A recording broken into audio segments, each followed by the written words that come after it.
for 4 days, begging for food, not getting it, getting it, but you got an old man, Right. Clearly has health issues, just got out of hospital, still got the wristband on, Damn. and I'm like, motherfucker, you're alive, you son of a bitch, Yeah.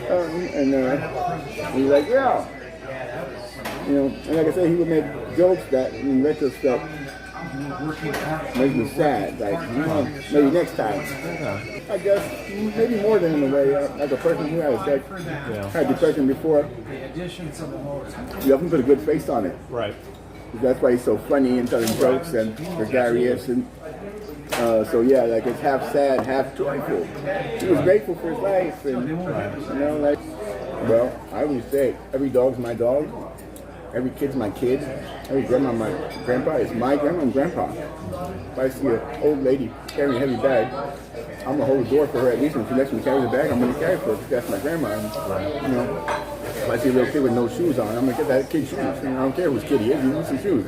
You got a reputation for helping people. That's a fact. Yeah, same with animals. Like every dog's my dog. If I see a dog in the street, I don't care if it's your dog or not. I don't care.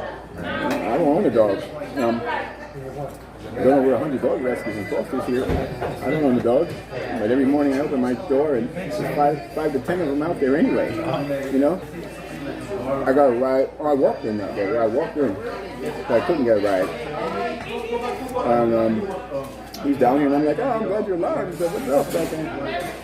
When did you get out? 4 days ago. What are you doing here? They took me out over there because I set my room on fire. Right? I said, okay, well. What's your plan? Right.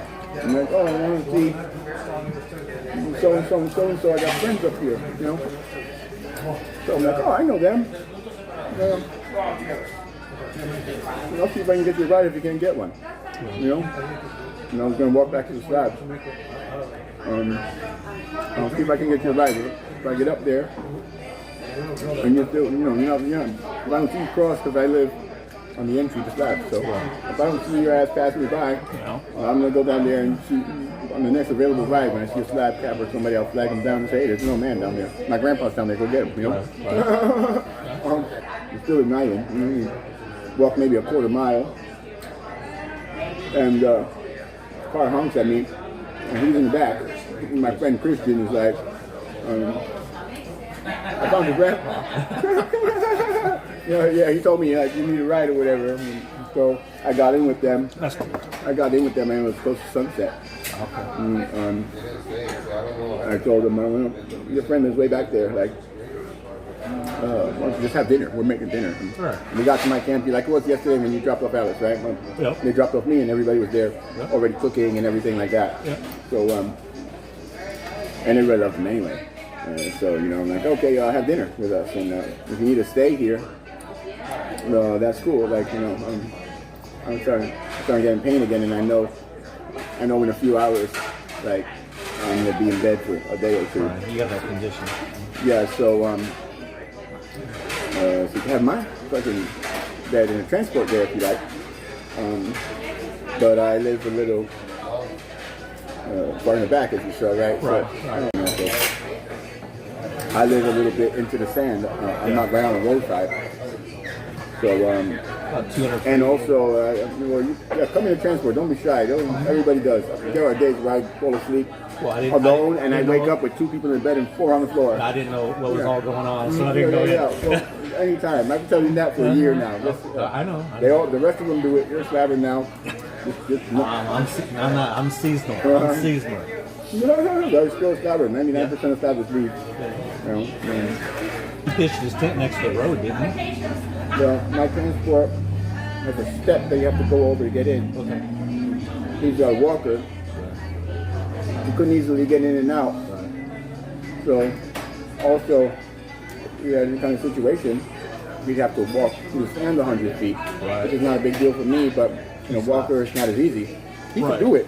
We watch him do it, but he's struggling. Abundance of caution. Yeah. Right. So I helped him set up right next to the road. I'm talking about 5 feet off the asphalt. Right. And I was like, look, if you need help, flag somebody down. Even if you fall out of your fucking chair, somebody's gonna see an old man lying on the side of the road, right? Somebody will right. will stop. You know, if you shout, John can hear you across the street of Salvation Mountain. I'm not gonna be here. I'm gonna spend the night up there because sometimes it gets better, sometimes it gets worse. Right. I'm gonna spend the night with my friends sometimes up there. They'll feed me, they'll leave me in bed and baby me for a couple of days, and I'll come back. So I told him I'd come check on him in the morning. I said good night to him. I said he was like super grateful. He was like, thank you for being so nice to me and all this stuff. And I told him that. I said your grandpa's my grandpa. If I ever want to hear you don't have family again, little tents and stuff. I gave him like my military cot. I gave him this laptop. Yeah. Right? Yeah. It's the only laptop I have. You told me about that. It's the only laptop I have. Look how melted it is, right? Yeah. I got my Bluetooth speaker. This is right next to him when he died. Yeah. That's how mild the fire was, though. This still works.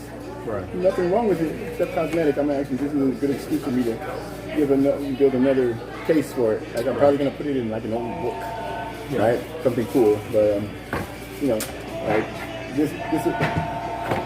That's why I was surprised he died. Right. Because we're not talking about a building of wood that caught on fire. Right. It's just we're talking about like a tent and a couple of tarps and a very lightweight fence around that he could easily move. I even made him practice. As Jim did, so I made him practice a fire drill. Let me see you roll out of that bed, old man, and get the fuck out of here. Let me see you do that before I go. I did that to him, and he did it. Yeah. And I was like, okay, good, I'll see you tomorrow. That's unfreaking ow, I gotta go. You're safe here. All the neighbors now. Everybody's within earshot. Just scream for help.